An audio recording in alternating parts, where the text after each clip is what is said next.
नमः शिवाय मंडळी. ओम नमः शिवाय मंडळी. शंका समाधान या कार्यक्रमासाठी मी संगमेश्वर गिरी, श्री क्षेत्र ओंकारेश्वर देवस्थान बिलोद्यान जाणेगाव इथून आपलं सर्वांचं हार्दिक स्वागत करतो. मंडळी, आज आपण विशेष चर्चा करणार आहोत की ही देव आणि संत अगर जी आता जी चांगले योगी होऊन गेलेत या विषयावर. तर नेमकं काय विषय घेतला आहे की आजकाल म्हणजे देवाला सोडून, देवाला मागं सारून जी संत काय जे आहेत त्यांचा जास्त म्हणजे गुरु असतील कुणी काय असतील, त्यांचा जास्त उदोबुदकीला देव महागच ठेवला आहे. ज्या देवामुळे या संताला प्रसिद्धी आली, त्यांचा नाव लौकिक झाला, त्यांना काही दैवी शक्ती प्राप्त झाल्या, त्या संतांनी देवाला सोडलं नाही. परंतु आपण भक्त, देवाचे भक्त न राहता आपण या संताचे भक्त झालोत, गुरूंचे भक्त झालोत. याचा अर्थ गैरअर्थ वगैरे लावू नका, नीट समजून घ्या. मला काय म्हणायचं आहे ते की म्हणजे अलीकडे जास्त देवाचं काहीच करायला तयार नाहीत. आज मोठे मोठे देवांचे जे मंदिरे असतील काय असतील, ती तिथं गर्दी नसते काही, अगर तिथं काही एवढं विशेष नसतं. परंतु एखाद्या महात्म्याचं, संताचं अथवा कुणा गुरुचं काही असेल स्थान, तिथे अफाट गर्दी, अफाट पैसा, अपोट सर्व काही तिथं चालतं. आणि देवाच्या मेन ठिकाणी फक्त काही केल्या जात नाही. लोकांची श्रद्धा अशी की आपण एखाद्या, जे आता नाव घेता येत नसतं, आता खूप आहेत आपल्या महाराष्ट्रात आहेत, इतर राज्यात पण आहेत संत वगैरे, पण आपण महाराष्ट्राचाच विचार करूया सध्या तरी. खूप आहेत मागं होऊन गेलेले, खूप चांगले चांगले आहेत. त्यांना नाही, त्यांचे विचार चांगले, त्यांचे सर्व शिकवण चांगली. आपण त्यांची शिकवण जरूर घ्यायची, त्याचं अनुकरण करायचं, त्यांनी जी सांगितलेला मार्ग आहे तो धरायचा, तो सोडायचा नाही. परंतु देवाला विसरायचं नाही. आज देव विसरतात. जी त्या समजा देवस्थानाची जी काय प्रसिद्धी काय जीव असतं, ती देवाचा उल्लेख केला जात नाही, फक्त तिथल्या संताचाच उल्लेख केला जातो. तिथला जो कोण महात्मा होता त्याचाच उल्लेख, नाव घेता येतं ना मला कुठल्याच, पण एक सगळीकडे ते चाललेलं आहे. म्हणजे गुरु कुठे असतील तिथे, ते मृत्यू होऊन खूप वर्ष झाली तरी त्यांच्या नावानं ट्रस्ट उभारून त्या गोष्टी करून ती देवस्थान ती जी आहे ती खूप मोठ्या प्रमाणात वाढवलं. तिथला विकास वगैरे सर्व गोष्टी झाल्या. लोकांना त्यांचं महत्त्व, म्हणजे ते संत फार होते, ही होते, ते होते असं सांगून लोक आकर्षित, अगर त्यांचं एक मार्केटिंग करण्याची एक पद्धत आहे, त्या पद्धतीने खूप काही विकास व्यवस्थित झाला, सगळ्या गोष्टी खऱ्या आहेत. परंतु मग हे असं का सांगायचं तुम्हाला, तिथला विकास झाला, त्यांचं नाव लवकर चाललंय. पण माझ्याकडे ज्यावेळेस प्रश्न घेऊन येतात लोक की मी ह्या अमुक अमुक गुरुचं, अमुक अमुक संताचं मी खूप करतात, आम्ही दररोज करतात, त्यांची माळा जपतात, अमुक करतो, जप करतात वगैरे वगैरे वगैरे, पण आमची अडचण दूर होत नाही, आमची समस्या दूर होत नाही. आपल्याला त्याच्या विकासाबद्दल जास्त नाही, पण आमची समस्या दूर होत नाही. तर मग आम्ही काय करावं. इथं एकच प्रश्न उद्भवतो की संताचं वगैरे करून हे समस्या सुटत नसते, अथवा गुरुचं करून ही समस्या सुटत नाही. गेलेल्या व्यक्तींच्या नावानं आपण जप केल्यानंतर त्याची समस्या सुटत नाही. का सुटत नाही त्याचं कारण सांगणार आहे मी. प्रत्यक्ष समजा जिवंत असेल, कोणी गुरु असतील, कोणी संत असतील, आता सध्या त्यांचे जर पाय धरले तर तुमची समस्या सुटू शकते. का सुटू शकते, ते आहेत आणि त्यांच्यामध्ये त्यांच्यात प्राण आहे, त्यांनी आशीर्वाद दिला तर तुमचं काम होऊ शकतं. गुरुनं आशीर्वाद दिला तर तुमचं काम, तुमची अडचण, तुम्ही समाधानी होऊ शकतात. पण जे का मृत्यू झाले आहेत आणि त्यांचा नाव लौकिक खूप गाजला आहे, बऱ्याच वेळेस काल्पनिक ह्याच्यावर त्यांचं नाव लौकिक केलेलं जातं. वास्तविक काही बऱ्याचशा गोष्टी खऱ्या नसतात त्यातल्यामध्ये त्यातल्या. म्हणजे मला एक अनुभव आलेत काही अलीकडे संतातल्या ह्याच्यातले, म्हणून मी सांगालोय. टीका करायची नाही आपल्याला, ही फक्त वास्तविक बोलायचं आहे. कुणाला या संदर्भात राग आला तर माफी मागतो मी तुमची. कारण देव आणि संत म्हणजे कारण देवाला डावलून ही जी मंडळी पुढे नावलौकिक करते ही जरा थोडी चुकीची गोष्ट वाटली मला, म्हणून मी बोलायचं मला. तर आपला विषय चालला आहे की ती जिवंत असणाऱ्या समजा संत गुरु असतील त्यांचा आशीर्वाद घेतला तर तुमची समस्या सुटते, हा विषय चालला आहे. तर मृत्यू झालेल्या संतांचं आपण केलं अथवा गुरुचं काही केलं तर ते समस्या सुटत नाही, ते आशीर्वाद देऊ शकत नाहीत. तुम्ही म्हणाल की का देऊ शकत नाहीत, का देऊ शकत नाहीत, त्याचं कारण सांगतो की असे जे संत असतात महात्मे असतात त्यांची इच्छा कशा काही नसते. त्यांचं प्रापंचिक जीवनात अथवा कुठल्या ह्याच्यात मन नसतं, काही नसतं. त्यांनी देवाचंच केलेलं असतं. त्यांना कुठं इच्छा राहिली अपुरी इच्छा वगैरे राहत नाही. त्यांची तृप्त झालेले असतात ते ईश्वराच्या कार्यामध्ये. आणि ज्यावेळेस त्यांचा मृत्यू होतो त्यावेळेस त्यांची इच्छा अपुरी काही नाही राहिलेली नसल्याने त्यांचा मृत्यू त्यांना मोक्ष भेटतो. आणि जी आपली समाजाचं जे त्यांचं होतं काही आत्मा अतृप्त आत्मा वगैरे भटकणं हा प्रकार काही त्यांच्या बाबतीत घडत नाही.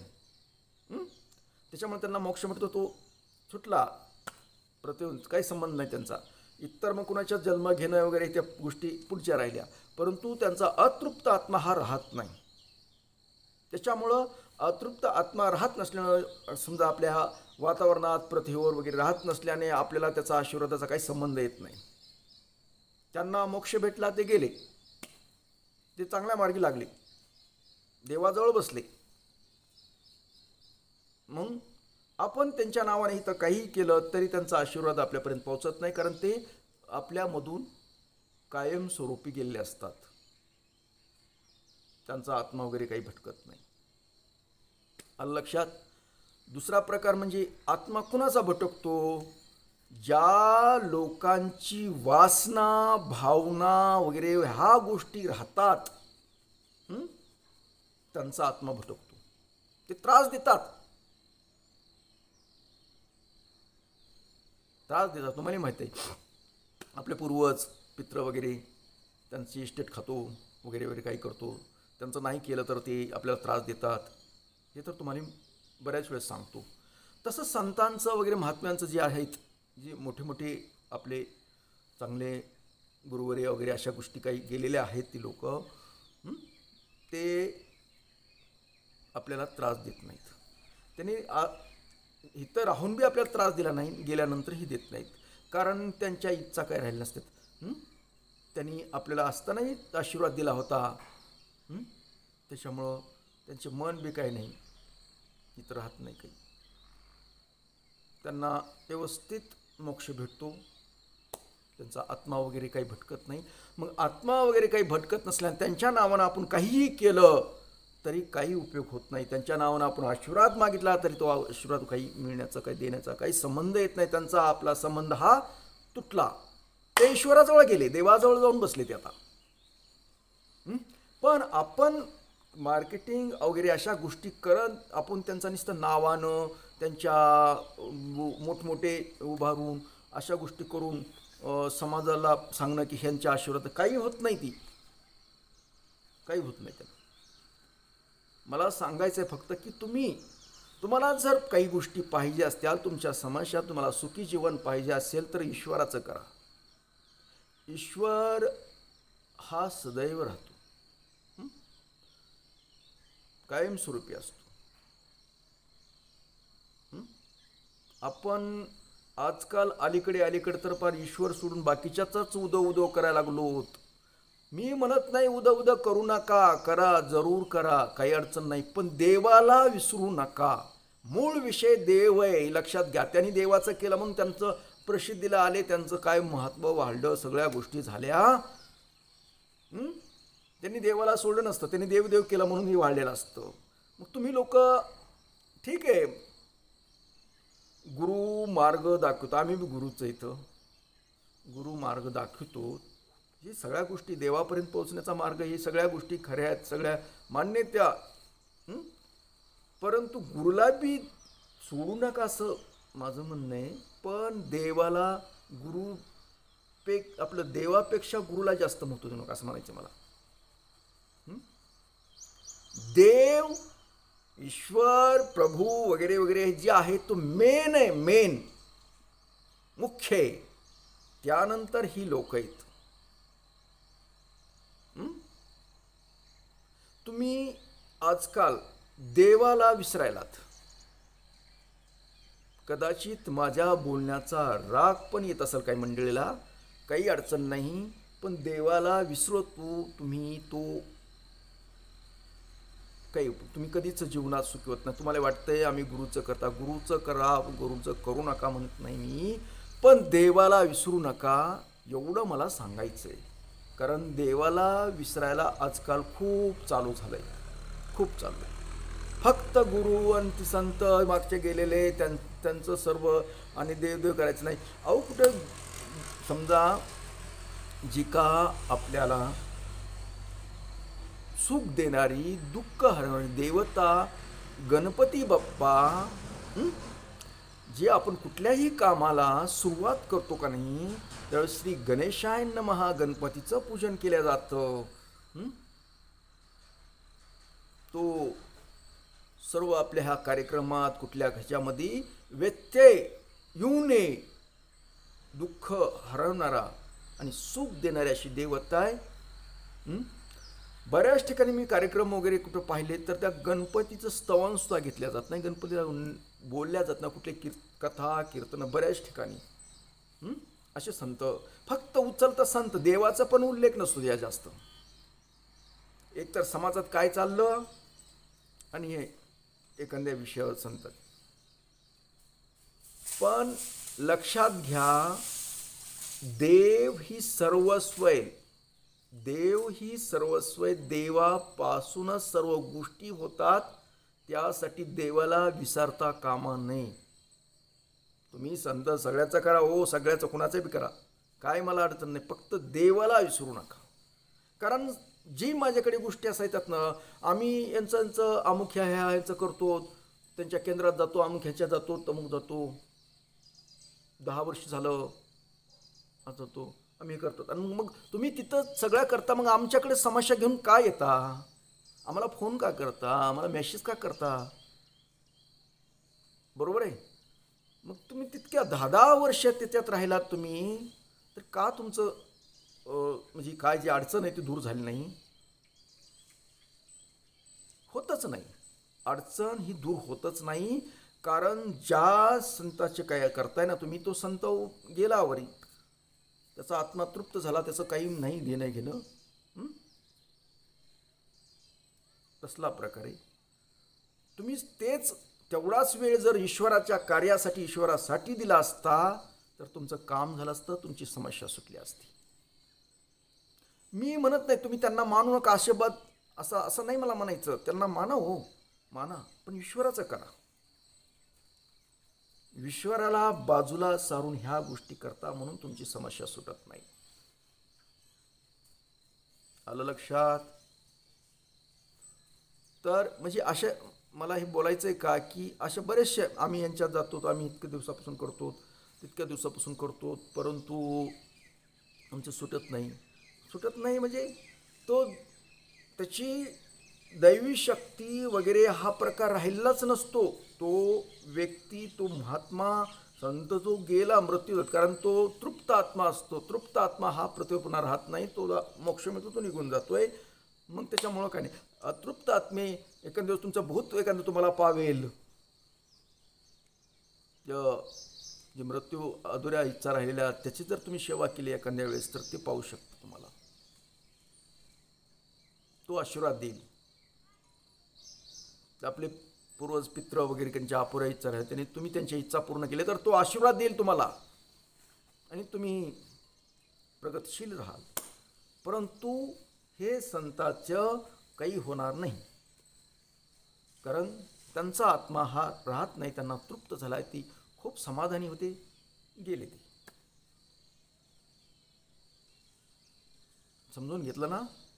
तर अशा पद्धतीनं मला एवढंच सांगायचं की त्यांचं करू नका असं नाही, पण देवाला सोडू नका. देव करत राहा, देवाचं करा. गुरु जरी असला मार्ग दाखविणारा, देवापर्यंत पोहोचणारा, तरी बी तितकं बी काय डोक्यावर घ्यायचं नसतं गुरूंना बी. आता आम्ही गुरु म्हणलंच ना, आम्ही बी करतो, पण आम्हाला घ्यायचं नाही डोक्यावर, अजिबात घ्यायचं नाही. तो माणूस आहे, ती माणूस आहे, ह्याला एक दिवस मृत्यू येणार आहे तोवर देईन आशीर्वाद. पुन्हा गेला गेला, काय संपलं त्याचं. कारण ईश्वराचं केलं तर आमच्या इच्छाच अपुऱ्या राहत नाहीत काही. आम्ही जाणार होय, आम्ही तुमच्याकडे लई लक्ष देणार आम्ही अजिबात. पुन्हा काय संबंध आहे, पुन्हा आम्हाला तृप्ती भेटली झालं. तशा पद्धतीनं असतं ते. त्याच्यामुळं एक तर आहे तवर केलं तरी चालतं, पण देवाला विसरायचं नाही. आज मी कधी उल्लेख करतो का, आज मी कितीतरी वर्षापासून बोलतोय तुमच्याशी, तरी मी कुठल्या संताचा कुठल्या ह्याचा उल्लेख करतो का, बोलतो कधी कधीच बोलत नाही. कारण त्यांना फक्त आपल्यात आहे, त्यांचे विचार चांगले आहेत, त्यांच्या विचारानं चालायचं, त्यांचे वचनं चांगले आहेत, मार्गदर्शन चांगलं आहे, ते हृदयात ठेवायचं, डोक्यात ठेवायचं, त्याप्रमाणे गोष्टी करत राहायच्या. परंतु देवा इतकं महत्त्व नाही द्यायचं.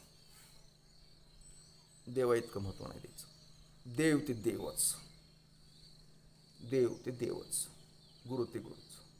प्रत्येकाचं एक विशेष काम असतं, त्या कामापुरतं धरायचं असतं. पण मला एवढं सांगायचं की आजकाल जी चाललंय ना, देवाला बाजूला सारून गुरूंना, महाराजांना, संत भागचे गेल्यांना डोक्यावर घेण्याचं, त्याच्यासाठी बोलणं आलं. आणि पुन्हा ते तसलं करून एवढं करूनही आमचं काही समस्या सुटत नाही. याच्याबद्दल मला ही गोष्टी बोलायच्या होत्या. कदाचित कुणाला या संदर्भात मी काही गोष्टी बोललो त्याबद्दल रागसुद्धा आला असेल, तरी काही चुकीच्या गोष्टी काही बोललो असेल तर मी सर्व जे आपण हे ऐकतात, पाहता व्हिडिओ, सर्वांची माफी मागतो. माझ्याकडून काही समजा चांगल्या माणसाबद्दल वाईट बोलण्यात आलं असलं बोलण्याच्या ओघामध्ये, तर मी क्षमा मागतो तुमची. फक्त माझं काय म्हणायचं एवढं समजून घ्या, बाकीच्या विषय हा सोडून द्या. कारण अशा समस्या येतात ना, आम्ही एवढ्या गुरुचं आम्ही याचं केलं तरी आमचं समस्या सुटल्या नाही, काही नाही. म्हणून हे बोलायचं होतं मला, बाकी काही नव्हतं. कुणाला नावं ठेवणं हा विषय माझा उद्देश बी नव्हता. फक्त तुम्ही देवाला विसरू नका, देवाचं करा. देव हा सर्वस्व, देवानं सर्व काही केलेलं आहे आणि तोच आशीर्वाद देऊ शकतो. त्याच्यामुळे सर्व काही गोष्टी होऊ शकतात. एवढं एक महत्त्वाची गोष्ट बोलायची होती. बाकी तुम्ही सोडून द्या विषय आणि मला क्षमा करा. ओम नमः शिवाय. जय हिंद, जय भारत. सुखी राहा आणि समाधानी राहा.